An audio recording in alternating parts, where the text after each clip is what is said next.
Hi guys, welcome back dito sa Entong Sword Channel. Magandang araw sa inyong lahat. Kakatapos nga lang ng ulan and itong mga halaga natin is naghihintay sa atin para mapakain na natin sila. So guys, ito yung ating kakatil na kung maalala ninyo sa ating vlog before, ito yung galing sa ating tropa. So, ito na sila guys, mag-start na sila ng kanilang mating. And yung setup nitong ating cage, simple lang naman. Ito yung cage kasi ito ng parrot, and dito na lang natin sila nilagay. So ayan, yung kanilang itlogan ay DIY, gawa ng ating tropa. Yan, ganyan yung setup niya. So bago tayo mag-start ng breeding, siguro bigyan din natin sila ng mga kailangan nilang feeds. Bibigay tayo ng GMP4. Ito nga yung ayan, bird seed. Tapos siyempre maglalagay tayo dyan ng tangkay ng malunggay. Yan, medyo maambon pa pala. Punta tayo dun sa ating chicken coop. And yung mga sinaperate natin na manok, yun yung mga project color natin.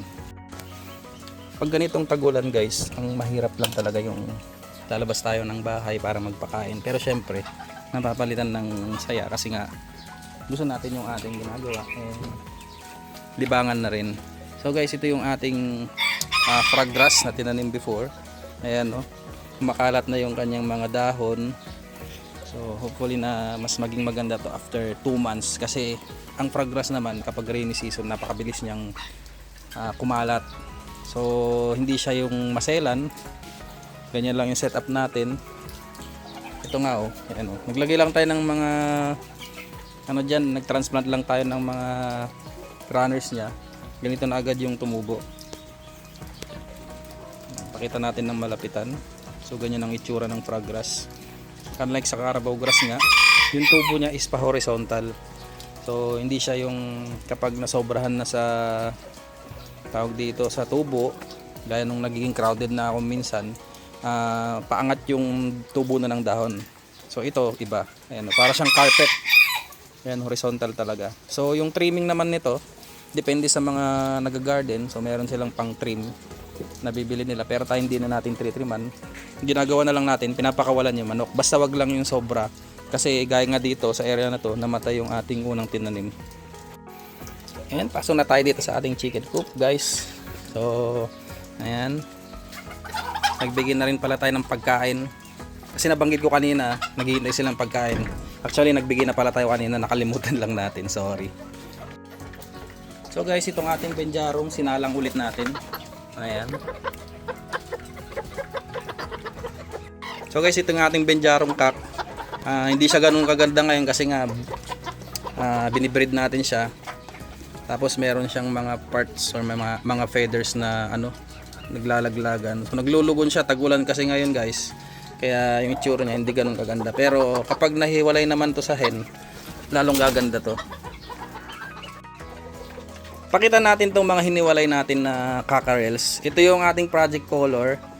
So ang nanay nito ay Benja hen or Benjarong hen, and yung tatay niya is yung silver Birchen. And yung result, ayan, napakaganda naman, papakita natin ngayon. So ito, ayan, kung makikita ninyo, yung katawan niya bilog na siya, and hindi ko sure kung short back na siya, pero parang maikli na rin yung likod niya. Sa tail naman wala tayong problema kasi medyo na siya, mukha na siyang pamaypay. Ang gagawin na lang natin yan, hihintayin na lang natin siyang mag-matured. So sa mga ganitong breed ng manok, kailangan talaga short back, short legs, tapos maganda yung buntot. Kasi nga nasa target natin yung Thai category. Kasi sa Thailand nga, 'di ba, yung mga breeders ng mga manok, talagang napaka-quality ng maalaga nila, parang pamaypay yung buntot. So sa stance talaga dapat kumpleto rin talaga. So ayun yung itsura ng ating palahi ngayon. Pure Thailand na to guys. Pure Thailand cross sa Pure Thailand. So tinawag lang naman na Thailand yun kasi nga na-breed siya sa Thailand, na-develop sa Thailand. Pero ang pinanggalingan talaga nito ng mga breed na to is Japanese Bantam, which is yun naman talaga dapat ang tawag sa kanila. Pero nga lang nahati siya sa 2 categories kasi magkaiba yung itsura nila. Pansinin niyo sa yung mga old na alaga natin or mga dating breeders natin na pure Japanese Bantam, tikom yung buntot. Unlike dito kasi, Ayan, medyo buka na ito. So hindi pa to talaga yung pinakamaganda guys. Meron yung mga breeders talaga na na nag-aalaga ng Chabo, sobrang gaganda. So tayo tinatarget lang natin yun. Ayan, okay. Yung kulay niya hindi pa natin ma-distinguish kung Benjarong color ba siya or magiging mix. Hindi pa natin sure sa ngayon kasi bata pa. Next naman natin dito sa kabilang kwarto. Ayan. Kapatid din niya. So Birchen X Benjarong pa rin. Pero yung itsura niya iba guys, oh. Yan yung sinasabi nila na kapag nagbe-breed ka ng Chabo, meron talaga yung isi-select nyo talaga yung pinaka the best sa batch na yun. So selection breeding ang tawag. So ayan yung comparison guys, oh. Sa tail, puka din naman siya, pero mas type ko yung tail nitong isa. And sa katawan, mas bilog kasi ito, unlike dito.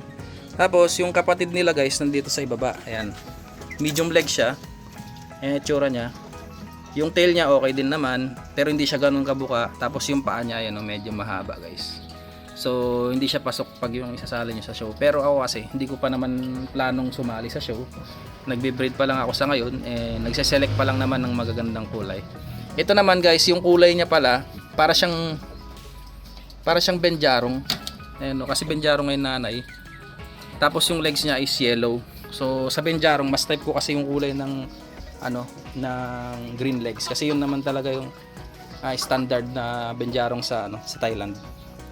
Tapos ano pa bang papakita natin? Dito bakante na guys. May bumili na pala last time. May bumili na rito. Tapos yung isang pair pa natin na nandito before. Kasi baka magtaka kayo, wala na yung mga laman niya. Nabenta na natin. And ayan. Light Benjarong naman guys. So karamihan sa mga alaga natin yan light Benjarong. Ito light Benjarong siya. Yung kasama niya, yung kapatid niya, nabenta na natin nung last time. So shoutout sa sir, sa ating buyer. Yan guys. You know. Sa sickles niya, hindi siya ganun kahaba unlike dun sa isang breeder natin. Pero syempre tayo as a breeder, tinatry nating i-cross sa ibang line yung ating mga nabibiling Benjarong para hindi naman tayo mag-inbreed. So yung tsura ng ating light Benjarong guys. Ayan. Titignan natin kasi bata pa to guys. 7 months old pa lang yan. Mag-i-improve pa yung itsura niya. Next, dito naman sa baba. Ayan, yung free natin from Sir Kevin Gutierrez. Ito yung yung hiningi na lang natin kasi wala kang pakpak. For pet lang naman to. Hindi natin sure kung i-breed natin. And next guys, Benjarong pa din. So ito na yung ating offspring sa ngayon kasi di ba nga nag-breed tayo ng Benja. Ayan, may nahalo lang na isa. Yun, hinalo lang talaga natin yan. Pero yung tatlo dyan, Benjarong. Pure Benjarong guys. Pure Thailand Benjarong. Ayan yung mga pasiso guys. So. Ito, nasa 5 or 6 ata dapat to. Ngayon, ang nangyari dun sa tatlo, hindi nakalabas ng shell yung mga sisiyo during incubation. So, yan guys. Sana mabuhay itong tatlo, makasurvive. Pero tingin ko naman makasurvive to kasi malakas sila. So, yung isang kasama nila nung nakaraan namatay daw, sabi ni Albat. Mahina. So meron talagang ganung cases na may experience na lalo pag nagbe-breed kayo ng mga ganitong Chabo. Next guys, ito yung ating long legs na black mottled. Ito guys, may nagpa-reserve na dito. So di ko sure kung pupunta siya bukas. Ayan, kukunin na yan. Itong mga to, ito yung silver birchen natin. Ito pure Thailand to, may isang itlog na ulit. Dito naman sa pure pure Thailand na silver birchen color, napakahirap niyang i-breed itong hen kasi itong cock proven na to. Ito na lang hen talaga yung in-expect natin na mapaparami natin. Yan guys. So yan yung tsura niya. Pangit siya sa ngayon. Hindi siya ganun kaganda. Pero pag naman yan, tinabi mo sa cock. Ayan o. Ayan o. Nagsisiga-sigahan sila. Yan yung tsura nila. O. Ito yung ating Benjarong na dark version. So dark Benjarong itong isa. Ito naman yung ating silver birchen. So ayan, ganyan yung tsura ng ating mga Chabo sa ngayon. Meron pa tayong white dito guys, yung galing kay Sir KG. So nag molting. Bibreed sana natin pero molting siya. Ayan. Yung nito, yung mga lahi nito is iba-ibang bloodline. So kaya tayo nagbe-breed ng ganito para mas maparami pa natin yung ating mga Thailand Thailand Chabo.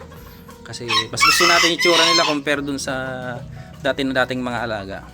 And mapansin niyo yung mga buntot nila, siya, para siyang pamaypay. So sa Thailand kasi napakagaling talagang mag-breed ng mga doon, mga mahilig sa animals. So nade-develop nila yung itsura ng mga manok. Kahit nga ibon nade-develop nila. So yan guys, ang itsura ng ating mga alaga. Sa next na mga vlogs natin, kung meron man tayong budget, kukuha pa tayo ng ibang kulay. Pero sa ngayon kasi, babawasan natin yung mga alaga natin dahil kulang pa tayo sa cage. Ayan guys, tignan yung tail niya. Pag nakalapag siya sa lupa, ay ang ganda-ganda naman talaga. Ayan. So ilagay na natin siya sa kanyang cage. Ayan yung kanyang partner. Sana maparami natin siya. Yan guys, meron pa pala tayo ditong white. Ayan, nakawala. So pure Thailand din yan. Yun nga lang, hindi natin sure kung gaganda to kapag nag-mature na. Ito yung free na nakuha natin kay Sir Jomar. Kasabayan ito nung una nating batch ng white na namatay. So sad to say, hindi nga nakasurvive yung dalawa, nagkasakit. Ito yung mga kalinyahan nun. Sakonwong X Bulate, galing ng Pampanga. So pinre-range na lang din natin siya para mas naka-exercise siya rito sa ating coop. Kasi nga kapag nakakulong lang yung manok, kadalasan nagkakasakit, medyo na tumatamlay. Yun naman ang iniwasan natin. And guys, meron pa dito, ayan yung ating black mottled. So medyo pumalong yung kanyang tail. Sa ngayon, hindi natin sure kung gaganda yan kapag nag-matured na. Kasi yung tatay niya ganyan din ng bate, medyo nakapalong, pero ngayon okay naman. So sana mag-improve. Yun pa pala guys, pakita pa natin tong ating mga galing sa Pampanga na na manok. Ayan yung Cornish Bantam. Hindi ko sure kung kakbay to. So sa mga nakakalam, kakbay to guys. Pero hindi raw pasok to sa standard color kapag sasali ka show. Ito naman, ayan. Hindi ko alam kung anong kulay yan.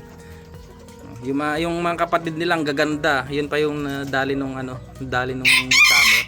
So ang nito, ang characteristics ng Cornish. So sa head nila parang kalapating itsura. Sa katawan, bilog na bilog guys. Sobrang bilog.